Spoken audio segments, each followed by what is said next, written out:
وعلیکم السلام ورحمۃ اللہ۔ پہلی بات یہ ہے کہ ہم حضرت یعقوب علیہ السلام کی شریعت پہ عمل نہیں کرتے، شریعت ہم رسول اللہ صلی اللہ علیہ وسلم کی اتباع کرتے ہیں۔ ہمارے لیے صرف وہی شریعت ہے جس کو ہمیں فالو کرنا ہے۔ رسول اللہ صلی اللہ علیہ وسلم نے خود بین کرنے سے، رونے دھونے سے منع فرمایا، ورنہ حضرت حمزہ رضی اللہ تعالیٰ عنہ جس طریقے سے شہید ہوئے تھے، ان کے لیے حضرت محمد مصطفیٰ صلی اللہ علیہ وسلم نے جس طرح غم منایا ہے، باقاعدہ آپ روئے ہیں، آپ نے غم کیا ہے، تو اور اس کے بعد آپ چاہتے تو دوبارہ کرتے، بعد میں آپ نے نہیں کیا، بات ختم۔ ہماری شریعت تو یہ ہے، ہم یعقوب علیہ السلام کی شریعت پہ عمل کرنے کے لیے نہیں بھیجے گئے دنیا میں، ہمیں تو رسول اللہ صلی اللہ علیہ وسلم کی شریعت پہ عمل کرنا، نمبر ایک۔ دوسرا یہ کہ کیا یعقوب علیہ السلام نے یہ حکم اپنی امت کو بھی دیا تھا، اپنے لوگوں کو بھی کہا تھا کہ کرو؟ ان کے بھائی بھی کیا یہ غم کرتے تھے؟ بعد میں کرتے تھے، جب احساس ہو گیا تو تب کرتے تھے؟ یعقوب علیہ السلام کے بعد ان کی اولاد میں سے کسی نے بنیامین کرتے تھے؟ نہیں کرتے تھے، ظاہری بات۔ حضرت یعقوب علیہ السلام کا اپنے صاحبزادے یوسف علیہ السلام کے لیے غم کرنا اس وجہ سے نہیں تھا کہ ان کو یقین تھا کہ وہ دنیا میں نہیں ہے اور پھر بھی غم کر رہے ہیں، نہیں، ان کو یقین تھا کہ وہ دنیا میں ہے، 100% یقین تھا۔ اسی لیے وہ بار بار یہ کہتے رہے کہ اسَ اللّٰہُ ان یأتینی بکم جمیعا، مجھے پتا ہے کہ اللہ ان سب کو لا کے جمع کر دیں گے، ان کو اس پہ کوئی شک نہیں تھا۔ تو ایک آدمی زندہ ہو اور نہ ملے، اس کا غم دوسرا ہوتا ہے، اور اس پہ انسان غم کر سکتا ہے، اور وہ تو غم ہے کیونکہ وہ آن گوئنگ غم ہے۔ ایک آدمی کھو گیا ہے، معلوم ہے کہ آپ کا بچہ بیمار ہے اسپتال میں، 1 مہینے 2 مہینے، سال بھر، 2 سال، 10 سال، تو جب تک وہ وہاں سے آ نہیں جائے گا غم تو ہوگا۔ اس کو کسی کی شہادت سے جوڑنا، شہادت جبکہ اتنا اونچا درجہ اللہ سبحانہ و تعالیٰ نے رکھا ہو، اور وہ اتنے اونچے لوگ، یا یہی ہوتا کہ ان کے بعد ان کے خاندان والے یہ کام کر رہے ہوتے، حضرت امام جعفر یہ کام کرتے، امام باقر یہ کام کرتے، ان کے اپنے صاحبزادے حضرت علی بن حسین بن علی وہ کرتے، امام زین العابدین جنہیں کہتے ہیں، ان میں سے تو کسی نے یہ کام نہیں کیا۔ تو ہر لحاظ سے یہ بات غلط ہے۔ پھر رسول اللہ صلی اللہ علیہ وسلم باقاعدہ منع فرمائے بین کرنے سے، غم 3 دن سے زیادہ نہیں ہے۔ بیوی کے لیے اگر کسی کو اجازت ہے تو صرف بیوی کو اجازت ہے سوگ کرنے کی، 4 مہینے 10 دن، قرآن کا حکم ہے۔ رسول اللہ صلی اللہ علیہ وسلم کی کثرت سے احادیث اس میں وارد ہوئی ہیں۔ اور غم ہے ایک وقتی افسوس، دن آیا تو چلو ایک یاد آ گئی بات، خیال آ گیا، تذکرہ ہوا، تو ہمیں بھی جیسے ہر دفعہ سوچ کے افسوس ہوتا ہے، سب کو غم ہوتا ہے، کون ایسا انسان ہے جس کو غم نہیں ہوتا ہوگا؟ تو وہ غم اپنی جگہ ہے۔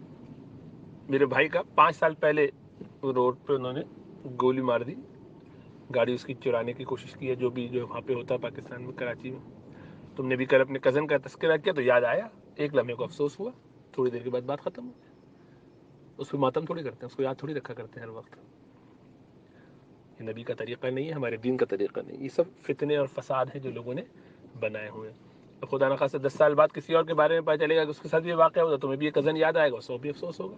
ایک وقتی افسوس ہو جانا، وہ دن یاد آ جانا کوئی وجہ سے، لیکن اس کو عقیدہ بنا لینا اور اس کی بنیاد پر پورے دین کو قائم کر دینا، اسی پہ اچھلتے کودتے رہنا، صبح شام کرنا ہی ہے، یہ اصل دین ہے، سب کچھ یہی ہے، 40واں منایا جا رہا ہے، اس کا دن منایا جا رہا ہے۔ کیسی جہالت ہے خدا کی قسم، انتہا درجے کی۔ پھر اس پہ دلیلیں لاتے ہیں، حضرت یعقوب علیہ السلام کی ساری سنت پہ عمل کرو تو 25 زکوٰۃ دو، جسم میں ناپاکی لگ جائے تو جسم کا وہ حصہ کاٹ کے پھینکو، وہ کپڑے سب جلا دو جس پہ ناپاکی لگی ہو، کر کے دکھاؤ یہ سب کچھ۔ حضرت یعقوب علیہ السلام کی شریعت پہ عمل کریں گے، اس شریعت پہ تو عمل ہوتا نہیں، اس پہ عمل کریں گے۔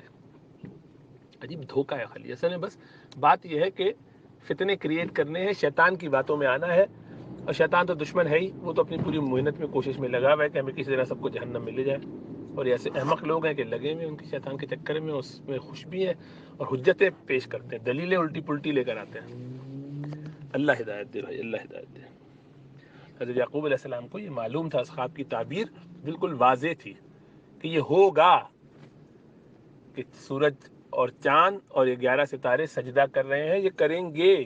اس کا مطلب ہے کہ رسول اللہ صلی اللہ علیہ وسلم جس طرح ہماری امت کے لیے آخری نبی ہیں، اور ان کے لیے حضرت ابراہیم دعا کرتے رہے، حضرت ہر نبی نے دعا کی،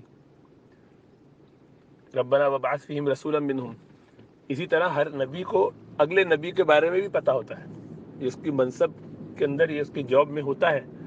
تو قرآن میں آئی ہے آیت کہ جب تمہارے بعد وہ نبی آئے تو سب ان کا جو ہے سپورٹ کرنا. تو اگلے نبی کی اطلاع بھی دیتے ہیں اور رسول اللہ صلی اللہ علیہ وسلم کی تو سبھی اطلاع دیتے تھے. تو یعقوب علیہ السلام کو بہت واضح طور پر معلوم تھا کہ یہ اگلا نبی یوسف علیہ السلام ہونے والے ہیں. ابھی بچہ ہے لیکن یہ آئے گا, اگلی نبوت اسی کو ملنی ہے. چہیتے بھی ہیں, سب کچھ ہے. ایسے کے لیے غم اور افسوس ہونا, پتہ ہے کہ کہاں ہے, کہیں ہے, یہ پتہ نہیں کہ کہاں ہے لیکن ہے, زندہ ہے. تو جو زندہ ہو اس کا غم ہونا اپنی جگہ. پھر یہ کہ اولاد میں تبدیلی نہ آ رہی ہو, غم فکر اس کا بھی کہ اس کی وجہ سے اولاد کا کیا حال ہوگا. اولاد اگر سپورٹ کرنے والی ہوتی تو اسی وقت بھی یہ کہتے رہے کہ ابا آپ تو اسی پرانی گمراہی میں مبتلا ہیں, آپ کو کیا ہو گیا, یوسف کہاں سے آنے والا ہے. تو وہ تو بار بار انہوں نے یہی کہا نا کہ جب کہ دیکھا میں نہیں کہتا تھا کہ انی عالم ما لا تعلم, میں اللہ کی طرف سے اس چیز کو جانتا ہوں جو تم نہیں جانتے. تو اس واقعے کو یہاں پہ لگانا اور چسپاں کرنا سراسر جہالت ہے اور احمقانہ حرکت ہے.